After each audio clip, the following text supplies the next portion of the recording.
Bonjour à tous. Ce matin, quand je me suis levé, j'avais un seul mot en tête, c'était le mot pardonner.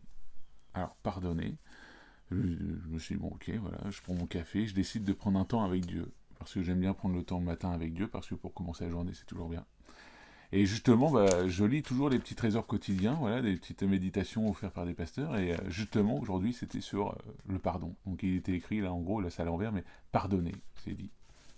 Alors je dis, Seigneur, là ça fait quand même 2 fois, est-ce que tu as quelque chose à me dire à travers ça? Mais je prête pas plus attention que ça, hein.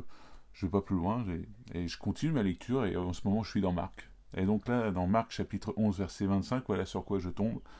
Quand vous priez, si vous avez quoi que ce soit contre quelqu'un, pardonnez-lui, pour que votre Père céleste vous pardonne lui aussi vos fautes. Alors en lisant ça, je me suis dit, mais Seigneur, il y a quelque chose là.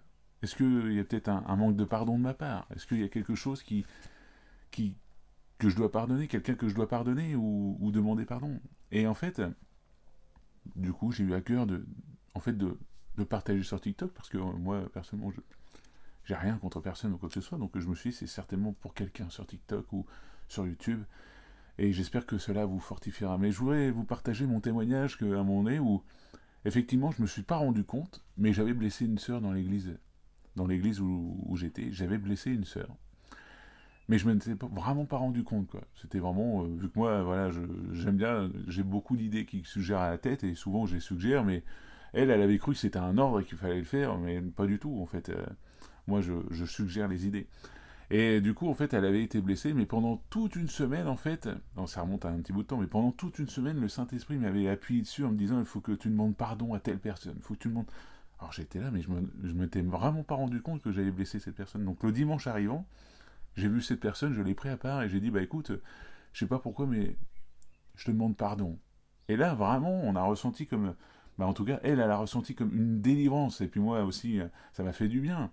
Comme une délivrance, une liberté. Et là, on a pu profiter du temps de culte. Et elle m'a expliqué que oui, effectivement, je l'avais blessée. Mais elle m'a expliqué pourquoi. Puis en fait, je lui ai dit, mais non, vraiment, c'était qu'une idée ou quoi que ce soit. Bref, il n'y a rien d'autre plus derrière. Mais vraiment, on a pu profiter du temps de réunion après, vraiment dans la paix. On a ressenti vraiment encore plus le Saint-Esprit. Parce qu'on voit qu'on était libéré. Et peut-être que toi, c'est ton cas. Peut-être qu'aujourd'hui, dans ton cœur, il y a un poids qui est là, et en fait, tu dois demander pardon à quelqu'un. Tu dois aller voir cette personne qui t'a blessé, ou même si c'est elle qui t'a blessé, je t'invite vraiment à aller la voir pour résoudre ça.